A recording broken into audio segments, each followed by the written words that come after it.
Hard है, कौन सा क्वेश्चन टफ है। तो कहीं ना कहीं आयोग की और आयोग के द्वारा सरकार की भी मंशा है कि पिछले दरवाजे से अपने लोगों को आयोग के द्वारा आयोग के अंदर यूपीपीसीएस की परीक्षा में आने वाले की परीक्षा में भरा जाए। और ऐसे में आप ये कैसे सुनिश्चित करेंगे कि कौन सा पेपर कठिन है, कौन सा पेपर आसान है? ऐसी कौन सी मशीन है आयोग के पास? लोक सेवा आयोग के सामने प्रतियोगी छात्र धरने पर बैठ गए हैं और यहाँ पर इनकी मांग है 1 डे 1 शिफ्ट एग्जाम कराया जाए। तो हमारे साथ कुछ अभ्यर्थी हैं, इनसे जानेंगे कि वजह क्या है 1 डे 1 शिफ्ट कराने की।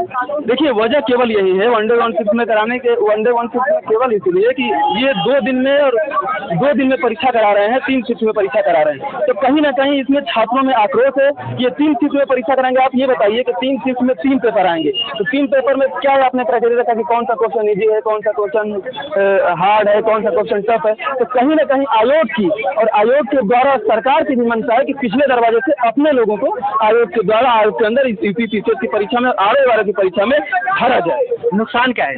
नुकसान इसमें आम छात्रों का है जो यहाँ पे दिन दिन रात तैयारी कर रहे हैं, अपनी आंखें फोड़ रहा है। उसमें नुकसान यही इन छात्रों का है कि दिन रात पढ़ करके मेहनत कर करके किसी न किसी तरीके से यहाँ पे आप देखेंगे कि किसान गरीब परिवार का लोग इलाहाबाद में रहता है, लोग आयोग की परीक्षा देता है। तो कहीं ना कहीं उनके सपनों पे ये सीधे प्रहार करना चाहते हैं, उनके सपने को तोड़ना चाहते हैं, उनके माँ बाप के सपने को साकार नहीं होने देना चाहते हैं। बिल्कुल, यहाँ पर ये अभ्यर्थी हैं और धरने पर बैठे हैं, किस बात को लेकर के धरना दे रहे हैं? ये नॉर्मलाइजेशन के पहले ये सेवा आयोग ने ये जो परीक्षा कराई है इसका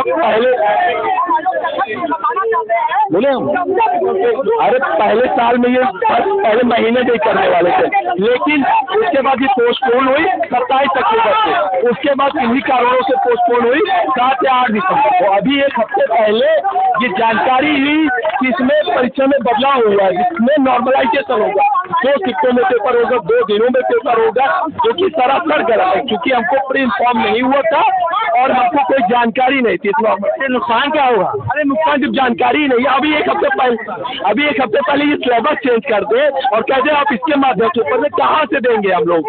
नॉर्मलाइजेशन का मतलब आप 2 साल पहले इन्फॉर्म करिए, सभी बच्चों को जानकारी दीजिए, उसके उपरांत आप पेपर लीजिए, हमको कोई दिक्कत नहीं है।